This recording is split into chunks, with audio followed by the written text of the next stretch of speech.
Hello बच्चों, मैं राजेश संगीत। बच्चों, आज का हमारा टॉपिक था आयनाइजेशन एनर्जी लेक्चर 4। कहां पर आयनाइजेशन एनर्जी अप्लाई होती है उनको हम आज स्टडी करेंगे, यानी मेटालिक कैरेक्टर के अंदर, रिड्यूसिंग कैरेक्टर के अंदर एंड ऑक्सीडेशन स्टेट वगैरह कैसे डिसाइड करते हैं, उनमें आयनाइजेशन एनर्जी का रोल क्या होता है, इन सब की स्टडी आज के लेक्चर में हम करेंगे। तो चलिए स्टार्ट करते हैं एप्लीकेशन ऑफ आयनाइजेशन एनर्जी। यहां पर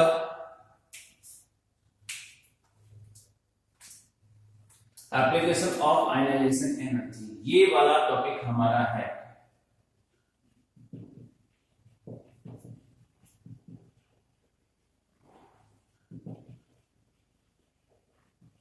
यहां पर हम देख सकते हैं बच्चों कि आयनाइजेशन एनर्जी का रोल क्या क्या है। पहला एक केस है, एक केस हम लेते हैं। ओके बच्चों, पहला है मेटालिक कैरेक्टर। क्या लेंगे हम? Metallic character. तो यहां पर आयनाइजेशन एनर्जी के केस के बेसिस पर कैसे मेटालिक कैरेक्टर हम शो करते हैं वो हम देखेंगे।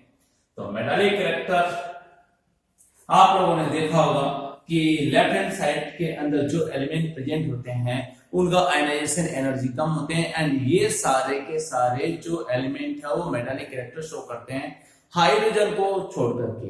क्योंकि अगर मैं मेटल की बात करूंगा तो सारी की सारी मेटल है, उनका आयनाइजेशन एनर्जी कम होता है। ठीक है बच्चों, तो इसका मतलब जिन एलिमेंट का आयनाइजेशन एनर्जी कम होता है वो जल्दी से इलेक्ट्रॉन दे देते हैं एंड मेटालिक कैरेक्टर शो करते हैं। तो मैं यहां पर लिखूंगा the elements which have less value of ionization energy lose electron easily,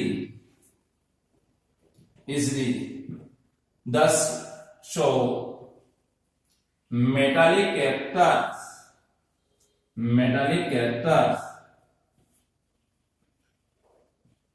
ठीक है बच्चों। इसलिए क्या होगा? मेटालिक कैरेक्टर शो करेगा। मतलब जिसका आयनाइजेशन एनर्जी कम होता है वो मेटालिक कैरेक्टर शो करेगा। हम ऐसा कर सकते हैं। तो या ऐसे भी कर सकते हैं, मेटल्स की आयनाइजेशन एनर्जी क्या होती है? कम होती है। तो मैं ऐसा कहूंगा, यहाँ पर मेटल है उनके लिए आयनाइजेशन एनर्जी की जो वैल्यू होगी वो होगी लेस होगी, और लेस होगी इसका मतलब उसमें मेटालिक कैरेक्टर हाई होगा, मेटालिक कैरेक्टर हाई होगा, ऐसा मैं कह सकता हूं। यानी लार्ज होंगे, ऐसा मैं स्टेटमेंट दे सकता हूं। तो यानी मेटल के लिए आयनाइजेशन एनर्जी वैसे ही कम होती है और इसलिए वो मेटालिक कैरेक्टर की वैल्यू लार्ज शो करते हैं। तो अब आपने देखा लेफ्ट हैंड साइड के अंदर जितनी भी मेटल्स प्रेजेंट होती है उनका आयनाइजेशन एनर्जी कम होती है। इसका मतलब सारे के सारे जो एलिमेंट है वो क्या होगा? मेटालिक कैरेक्टर काफी ज्यादा शो करेंगे। तो मेटालिक कैरेक्टर का अगर ऑर्डर की बात करते हैं तो क्या होगा? आप देख सकते हैं इन ग्रुप की बात करते हैं। सबसे पहले ग्रुप के अंदर हम लेते हैं lithium, sodium, potassium, rubidium, caesium and francium. हालांकि फ्रेंशियम रेडियो एक्टिव है लेकिन मेटालिक कैरेक्टर तो शो करता है। तो इधर से इधर जाने पर आयनाइजेशन एनर्जी की जो वैल्यू है वो डिक्रीज होगी, इसलिए मेटालिक कैरेक्टर क्या होगा? आप कह सकते हो मेटालिक कैरेक्टर यहाँ पर इंक्रीज होगा। ठीक है ना बच्चों, ये इंक्रीज होगा। आयनाइजेशन एनर्जी क्या होगी? डिक्रीज होगी, इसलिए मेटालिक कैरेक्टर यहाँ पर किसी भी ग्रुप के अंदर ज्यादा होगा। पहला पॉइंट तो ये हो गया। चलिए और बात करते हैं यहाँ पर beryllium, magnesium, calcium, strontium and barium, radium. हमने देखा यहाँ पर भी ऑर्डर क्या होगा? सेम वैल्यू वेरी करेगा। आयनाइजेशन एनर्जी यहाँ पर डिक्रीज होगी और आयनाइजेशन एनर्जी डिक्रीज होगी तो मेटालिक कैरेक्टर क्या होगा? जल्दी से बोल तो फटाफट, मेटालिक कैरेक्टर होगा वो ज्यादा होगा, यानी इंक्रीज होगा। तो इसका मतलब मैं ऐसा कर सकता हूं कि यहाँ पर मेटालिक कैरेक्टर किस किस में ज्यादा होगा? आप देख सकते हो सीजियम फ्रेंशियम में ज्यादा होता है, बेरियम रेडियम में ज्यादा होता है। यानी सबसे ज्यादा अगर बात करूं तो यहाँ पर रेडियो एक्टिव एलिमेंट को इंक्लूड करेंगे तो रेडियम में ज्यादा होगा, यहाँ पर फ्रेंशियम में ज्यादा होगा। लेकिन ये तो फर्स्ट ग्रुप के एलिमेंट है, ये सेकंड ग्रुप के एलिमेंट है। और आप कंपेरिजन करना चाहते हो तो लेफ्ट टू राइट जाने पर आयनाइजेशन एनर्जी की वैल्यू बढ़ती है, यानी इनका beryllium, magnesium, calcium, strontium, barium, radium की आयनाइजेशन एनर्जी है वो lithium, sodium, potassium, rubidium, caesium, francium से ज्यादा होती है। तो ऐसी सिचुएशन में क्या होगा, मैं कंपेरिजन कर सकता हूं कि यहां पर लिथियम की आयनाइजेशन एनर्जी बेरिलियम से कम है, तो लिथियम में मेटालिक कैरेक्टर ज्यादा होगा। ये तो मैं कहूंगा अगेन मेटालिक कैरेक्टर का ऑर्डर क्या होगा, मेटालिक कैरेक्टर का जो ऑर्डर है मैं यहाँ पे लिखूंगा क्या ऑर्डर, चलिए ऑर्डर लिखो भी, क्या होगा, लिथियम का ज्यादा होगा बेरिलियम से, यहाँ पर सोडियम का अगेन मैग्नीशियम से ज्यादा होगा, पोटेशियम का कैल्शियम से ज्यादा होगा, रुबिडियम का ज्यादा होगा यहाँ पर बेरियम से या स्ट्रोंशियम से, मैं कह सकता हूं स्ट्रोंशियम से, और सीजियम का बेरियम से ज्यादा होगा, और सिमिलरली फ्रेंशियम का रेडियम से ज्यादा होता है, रेडियम। तो सबसे ज्यादा मेटालिक कैरेक्टर की हम बात करते हैं पीरियोडिक टेबल के अंदर, तो आप कह सकते हो कि यहाँ पर फ्रेंशियम का सबसे ज्यादा होगा। क्या होगा बच्चों, फ्रेंशियम का सबसे ज्यादा, क्योंकि लेफ्ट टू राइट जाने पर तो आयनाइजेशन एनर्जी की वैल्यू बढ़ती है। तो यहां पर मैं कह सकता हूं मेटालिक कैरेक्टर है वो सबसे ज्यादा होगा फ्रेंशियम का। यहां पर मैं लिखूंगा स्टेटमेंट,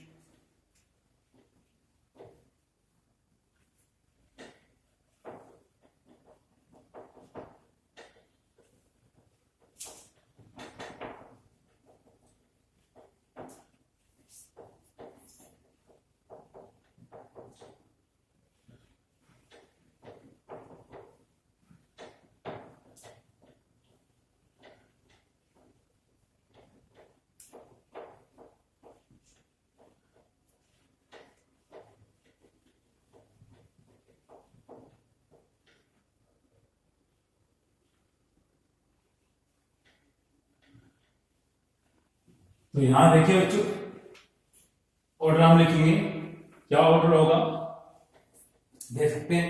यहां पर मैं कहूंगा maximum metallic character, maximum metallic character in periodic table, metallic character in periodic table in PT किसमें होगा, सीजियम के अंदर होगा, ऐसा हम कर सकते हैं। चलिए तो ब्लॉक के अकॉर्डिंग अगर हम बात करते हैं तो सबसे ज्यादा किसमें होगा, एस ब्लॉक के अंदर सबसे ज्यादा होगा, फिर एफ ब्लॉक के अंदर, फिर इसके बाद में D block and P block. तो मैं कहूंगा decreasing order of metallic character in all elements, decreasing order of metallic character. चलिए बच्चों क्या होगा, आप कंपैरिजन कर सकते हो, एस ब्लॉक एलिमेंट के लिए सबसे ज्यादा होगा, फिर एफ ब्लॉक एलिमेंट्स, उसमें उसके बाद में आप लिखोगे डी ब्लॉक, एंड उसके बाद में आपका होगा पी ब्लॉक एलिमेंट। ठीक है बच्चों, पी ब्लॉक एलिमेंट ये आपका होगा बच्चों, इनमें ऑर्डर ये रहेगा। ठीक है, decreasing order of metallic characters ये आपका रहेगा। चले आगे ये बात करते हैं, ये तो आपका हो गया। नाउ रिड्यूसिंग नेचर, सेकंड वाला कैरेक्टर है reducing nature. Reducing nature, reducing nature क्या होती है बच्चों, tendency to reduce other species is called as reducing nature. यहां पर मैं लिख सकता हूं किसी भी दूसरे आयन को रिड्यूस करने की tendency, tendency to reduce other species is called reducing nature. ठीक है बच्चों, ये ऐसा हम कर सकते हैं। ठीक है, ये तो आपका होगा।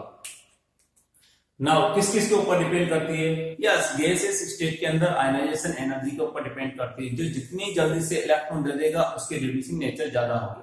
लेकिन यहाँ पर कुछ अलग केस होता है, एक्वा सॉल्यूशन की हम बात करते हैं। तो यहाँ पर मैं पहले एक्वा सॉल्यूशन की मैं बात करूंगा, क्योंकि मोस्टली जो है केमिकल रिएक्शंस एक्वा सॉल्यूशन के अंदर ही होती है बच्चों। तो इन एक्वा सॉल्यूशन क्या होता है बच्चों, मेटल होती है, यहाँ पर सॉलिड फॉर्म में प्रेजेंट रहती है। अब रिड्यूसिंग कैरेक्टर देखना मतलब इलेक्ट्रॉन देना, तो इलेक्ट्रॉन अगर ये देगी तो यहाँ पर एम पॉजिटिव की मैं बात कर सकता हूँ, जो कि एक्वस होगा, साथ में एन इलेक्ट्रॉन्स होगा। क्या होगा बच्चों, इलेक्ट्रॉन्स। यहां पर मैं कह सकता हूं कि ये भी आपका फ्री हो गया। चलिए एक्वस सॉल्यूशन के अंदर क्या होगा, इस तरह से इलेक्ट्रॉन देगा। तो यहाँ पर डेल्टा एच की जो वैल्यू होगी, यानी एंथैल्पी जो चेंजेस की वैल्यू होगी, वो हैश लॉ के अकॉर्डिंग, हैश लॉ मतलब ऑल्टरनेट पाथ के अकॉर्डिंग हम इसको कैलकुलेट करते हैं। तो हम देखते हैं कि किन किन के ऊपर डिपेंड करता है। यहाँ पर मैं कहूंगा एम पहले सॉलिड से गैस के अंदर कन्वर्ट होगा, तो इसे कहेंगे डेल्टा एच सब्लिमेशन कहेंगे। सब्लिमेशन एनर्जी के वैल्यू के ऊपर डिपेंड करता है, मतलब गैस सॉलिड से गैस में जाने के लिए रिक्वायर्ड एनर्जी, इसके ऊपर डिपेंड करता है। फिर सेकंड की फैक्टर की मैं बात करूंगा, यहाँ पर एम पॉजिटिव में कन्वर्ट हुआ गैस के अंदर ही, तो यहाँ पर आपको देना पड़ेगा आयनाइजेशन एनर्जी, ये देना पड़ेगा।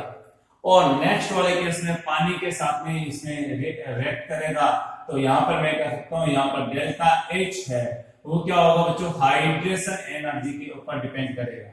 किसके ऊपर, हाइड्रेशन एनर्जी।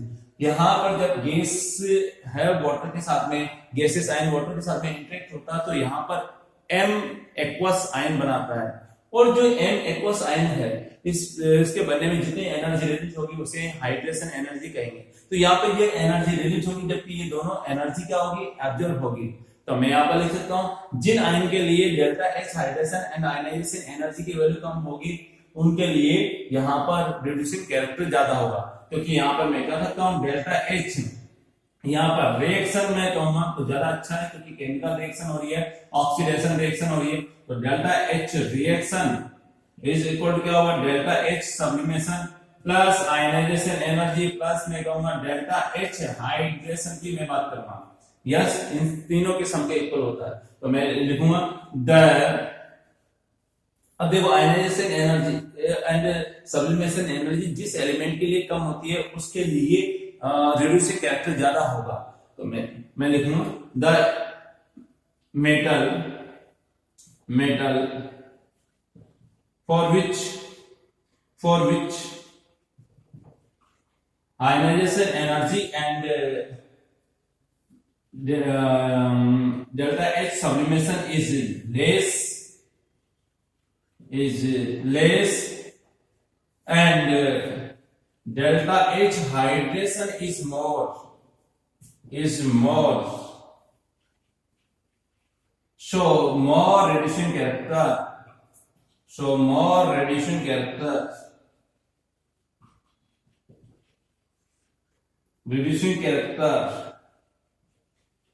ठीक है बच्चों। तो यहाँ पर अगर हम इसको जब सोल्व करेंगे तो हमें ऑर्डर मिलेगा। क्या ऑर्डर मिलेगा, देखो बच्चों यहाँ पर हम कर सकते हैं फर्स्ट ग्रुप के एलिमेंट के लिए अगर हम देखते हैं तो रिड्यूसिंग कैरेक्टर का ऑर्डर है गैसियस स्टेट के अंदर हमें अलग मिलेगा, जबकि एक्वस सॉल्यूशन के अंदर हमें अलग मिलता है। आपको बस यही ध्यान में रखना कि हाइड्रेशन एनर्जी है वो छोटे आयन के लिए हाइड्रेशन एनर्जी की वैल्यू ज्यादा होती है, और बड़े आयन के लिए हाइड्रेशन एनर्जी की वैल्यू क्या होगी, कम होगी। तो यहाँ पर बस लिथियम फायदा उठा ले जाता है। छोटा आयन है तो उसकी हाइड्रेशन एनर्जी की वैल्यू काफी ज्यादा होती है, डोमिनेंट फैक्टर बन जाता है।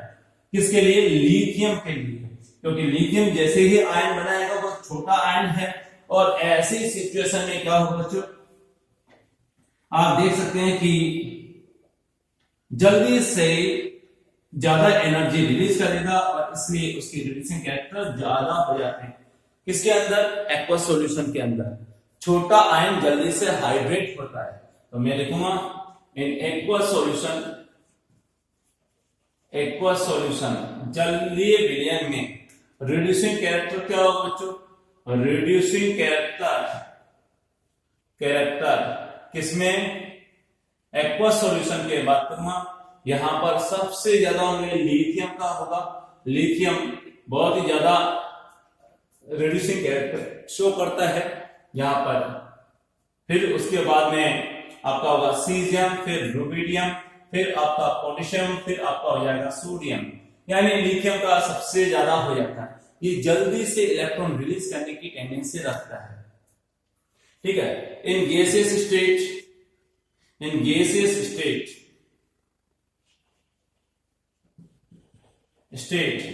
स्टेट में क्या होगा, रिड्यूसिंग कैरेक्टर कैरेक्टर क्या होगा, यहां पर देखो सीरियम का सबसे ज्यादा होगा, फिर रुबिडियम, फिर आपका होगा potassium, sodium and lithium. Lithium का सबसे कम होगा। एक और सॉल्यूशन में लिथियम का ज्यादा क्यों होता है, because of higher hydration energy. तो यहां पे लिखूंगा because of high value of hydration energy, value of hydration energy किसके लिए, लिथियम के लिए ज्यादा होती है, और इसीलिए लिथियम के high value of hydration energy होगी, इसलिए इसकी रिड्यूसिंग कैरेक्टर ज्यादा हो गया। नाउ नेक्स्ट है third point, oxidation state. Oxidation state कैसे डिसाइड करते हैं, यहां पर इसकी एक टेक्निक है। यहां पर first and second ionization energy का डिफरेंस अगर 16 इलेक्ट्रॉन वोल्ट से ज्यादा है तो ऐसी सिचुएशन में लोअर ऑक्सीडेशन स्टेट है वो ज्यादा स्टेबल होगी। तो यहां पर मैं लिखूंगा इफ, केस लिख रहा हूं मैं, यहां पर case first, if ionization energy second minus ionization energy first is greater than और इक्वल टू 16 इलेक्ट्रॉन वोल्ट, तो आप लिखोगे lower oxidation state will be more stable. Lower oxidation state will be more stable, मतलब element lower oxidation state में रहेगा। ठीक है, case second की अगर बात करते हैं क्या होगा भैया, इफ आयनाइजेशन एनर्जी जो है सेकंड माइनस आयनाइजेशन एनर्जी अगर फर्स्ट है ये लेस देन और इक्वल टू है 11.2 से इलेक्ट्रॉन वोल्ट से, किससे, दोनों में इलेक्ट्रॉन नेगेटिव आयनाइजेशन एनर्जी में जो डिफरेंस है वो कम है 11.2 से या उसके इक्वल है, तो हायर ऑक्सीडेशन स्टेट ज्यादा स्टेबल होगी, मतलब जल्दी से दोनों इलेक्ट्रॉन निकाल देगा। जबकि यहाँ पर फर्स्ट एंड सेकंड में एनर्जी गैप है या आयनाइजेशन एनर्जी की वैल्यू में डिफरेंस ज्यादा है, तो सेकंड इलेक्ट्रॉन को निकालने के लिए बहुत ज्यादा एनर्जी देनी पड़ेगी, इसलिए वो सेकंड इलेक्ट्रॉन रिलीज नहीं करता और लोअर ऑक्सीडेशन स्टेट ही शो करता है। तो मैं ऐसा लिखूंगा, ऐसे में higher oxidation state will be more stable,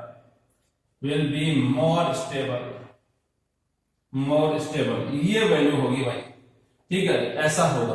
अब क्या करें, चलिए स्टार्ट करते हैं। यहाँ पर ये दोनों केस हो गए, आप लोगों को आई थिंक समझ में आ गया होगा। एग्जांपल लेते हैं सोडियम एंड मैग्नीशियम का। तो मैं ऐसा कर सकता हूँ कि सोडियम +1 ऑक्सीडेशन स्टेट शो करता है, जबकि मैग्नीशियम है +2 ऑक्सीडेशन स्टेट शो करता है। तो ऐसा क्यों होता है, आप देख सकते हैं यहां पर,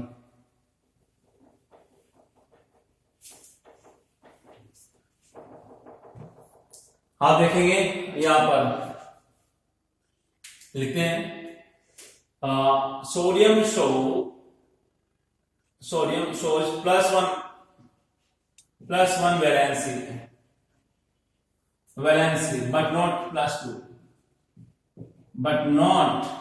+2 वाई, पहला क्वेश्चन की फॉर्म में यही लगते हैं।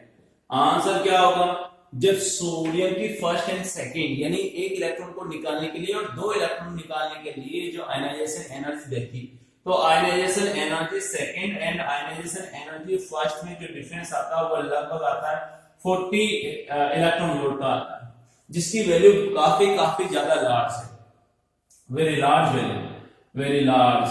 और ऐसी सिचुएशन में जल्दी से एटम को इतनी एनर्जी मिल नहीं पाती है, यानी दूसरा इलेक्ट्रॉन आसानी से निकाल नहीं सकता, और निकाल नहीं सकता इसका मतलब लोअर ऑक्सीडेशन स्टेट ज्यादा स्टेबल होगी, इसलिए +1 ऑक्सीडेशन नंबर या +1 वैलेंसी शो करता है। तो मैं लिखूंगा this energy difference is too large, difference is too large, hence second electron is not removed easily। Okay बच्चों, ये वाला केस। Now next, magnesium shows +2 valency,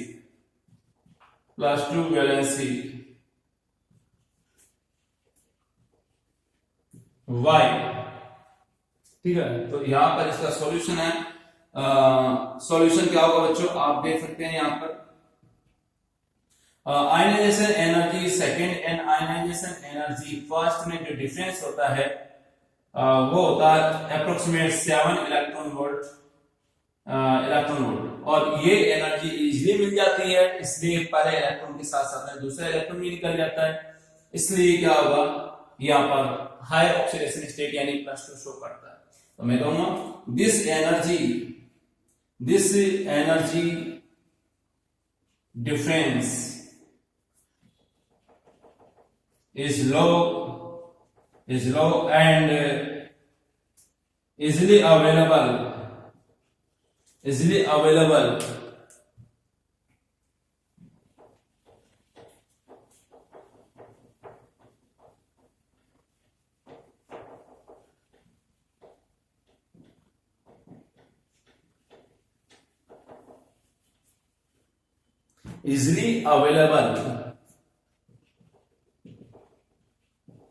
hence it shows +2 valency जल्दी से मिल जाती है। रूम टेम्परेचर पर है मैग्नीशियम को इतनी सफिशिएंट एनर्जी मिल जाती है कि पहले इलेक्ट्रॉन के साथ साथ में दूसरा इलेक्ट्रॉन भी रिलीज कर दे। इस तरह से आयनाइजेशन एनर्जी कहां पर अप्लाई होती है, उसकी यूटिलिटी क्या है, ये आज के लेक्चर में हमने देखा। Thank you.